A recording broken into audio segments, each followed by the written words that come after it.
couple summers ago, I was asked to speak at a Rotary Club. I spoke at 2 Rotary Clubs. I found out there's 5 Rotary Clubs in Reading. I learn something new every year. And so I spoke at one of them, and one of the other ones said, we heard Eric speaks at Rotary Club. I'm like, apparently I do. So they called me up, and they said, I would love to come. And it's great, because there's free food. So I say, yes, if there's food, I'll be there. I'm kidding, that's not true. But I do like the food. So I go to the second one, and because I had done it once, and they said, can you just do what you did at the other Rotary Club? I said, sure. Which about 10, 15 minutes, just why Bethel loves our city and what we're trying to do to serve our city really well. Just sharing stuff, blah, blah, blah. And then there's always Q&A. And one guy, he stands up and he asked a really good question. He says, I love what you guys are doing, but I have a question. I said, yeah. He said, why do thousands of people fly in, drive in from all over the world to come to Bethel when there's many great churches in Reading? And I thought, that's actually a really good question. Because I'm friends with numerous pastors in town. They have amazing churches. In fact, if Bethel wasn't existing, I'd be at one of their churches. They're just great churches. So I was like, I didn't want to have this spiritual answer like, it's the favor of God. I didn't want to go there. I was like, I didn't want to go there. That almost implied no one else had the favors. I just wasn't wanting to go there. And I said, that's a really good question. You know, honestly, I think it's because we have a lot of hope. We have a lot of hope in the impossible situations. There's something, when you start becoming a place of healing, guess who is attracted? People that are sick. When you start talking about life and life abundantly, guess who's going to flock through your doors? People that are dying or are dead. They're just spiritually dead. When you start talking about the God of restoration, guess who comes through your door? People that need a lot of restoration. When you talk about reconciliation, guess who's coming through your door? Marriages, families that are utterly destroyed and hanging by a single thread. And it won't take anything else to cut that thread. They come through your life. Why? Because you're talking about reconciliation and they're saying, I got to have some of that. We have to understand the Holy Spirit possesses you and you are attracted, or let me put it the opposite way. Problems are attracted to you. Why are so many people around me hurting right now? Because you have the Holy Spirit. Are you guys alive? Because you have the Holy Spirit in you, you're going to find yourself in some hard situations in other people's lives. And we're like, what's going on here? I thought this was a revival. It is. That's why there's a mess. We've got this romantic idea. We've got this, man, everything should just be perfect. Why are we spending our time with so many broken people? Because you talk about life and hope.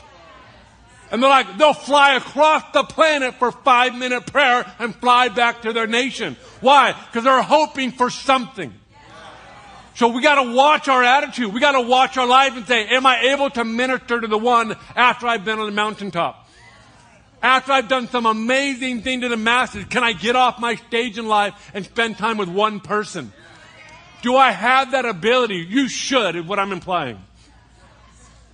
There's something about realizing the other side of a revival is messy. You find out stuff you do not want to know. But you know why you found out? Because you have solutions. There's hope in life. You would be amazed at how many hours we talked about putting one of those crosswalks out there. There's a few crosswalks out on this little intersection. There's one that cuts over to the other parking lot. You would be shocked at how many hours we spent debating, should it be here or should it be a little bit farther down the road? No. It should be 20 feet up the road.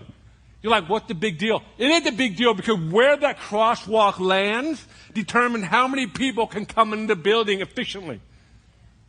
Or if it blocks traffic. Should we put light? Should we spend thousands of dollars on light to light up the crosswalk? Should we have those little LED flashers? You're like, why is Eric telling me this? I'm telling you this because this is the other side.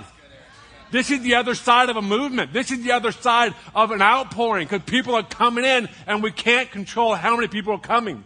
So let's find efficient ways to allow them to get in this room and sit in the seat that you're sitting in. Why? Because we're talking about hope, we're talking about life, we're talking about healing, and people are not stopping coming.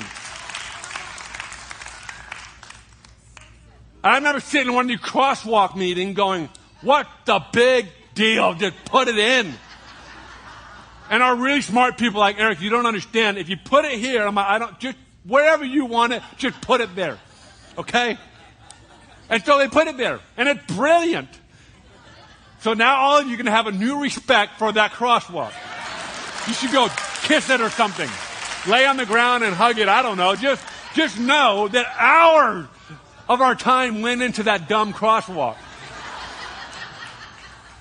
Some of you might remember this. I'm trying to land this thing. Some of you might remember this. We had an extremely problematic issue with our bathrooms a few years back. It's like everybody went and flushed at the same time. Ooh, bad. And we realized there was like a 1-inch or 2-inch water main for the entire building. So we spent, I forget how much it was, there was a couple $100,000 just to get I think it was the next size up. Well, how should we have the money for it? We don't. Well, we have to because there's a lot of flushing going on around here. And we don't want, hey, don't flush yet. Let that guy flush first. Are you flushing? Okay, my turn. Shh. No, we want everybody to flush and get back in here to have an encounter with the Lord. This is the other side. This is the other side of a movement. The separation between the chairs, should it be 14 inches or 15 inches? Well, if we do 13, we could add 2 more rows in the back. Well, then there's no room up front. So let's do 13.3. Perfect, 13.3. I mean, this is discussion that goes on. So I just want you to know, when you walk around this place, just kind of go, nice. The amount of time Amy Gagnon and her team spend trying to efficiently get as many parents in and out of the hallway. And I understand there are some weeks where you forgot the Sermon on the Mount, but I forgive you. It's amazing how many parents aim their frustration at a woman who had given her entire life to figure out how to get as many children in as possible without being illegal. And so if you're a parent that has said unnecessary things to Amy and her team, please go ask for forgiveness. Because I'm not exaggerating. We spend an immense amount of time and energy trying to make this all work. This is the other side of a movement. It's all about the one. What can we do? What if one more family that is dying, they're on their last leg, right before they blow up their life? What if we can get them in the back wall seats? Because the crosswalk was in the right spot. Because the divider was in the right spot on the hallway, and the printer was the fastest kind you could buy. Just to allow them to sit in the back, and one encounter with the Lord saves their family and marriage. That's what we're here for. Now I understand, I'm talking about a church context. I'm hoping you can apply the same principles to your life. Because it touches every area of our life. We have the Holy Spirit living in us. He chose us. He possesses us. We don't possess Him. He possesses us. And let's make sure if we have mountaintop parts of our life, we have very ground level, one-on-one parts of our life. It will keep us in healthy balance. It will keep us as the most dangerous people on the planet.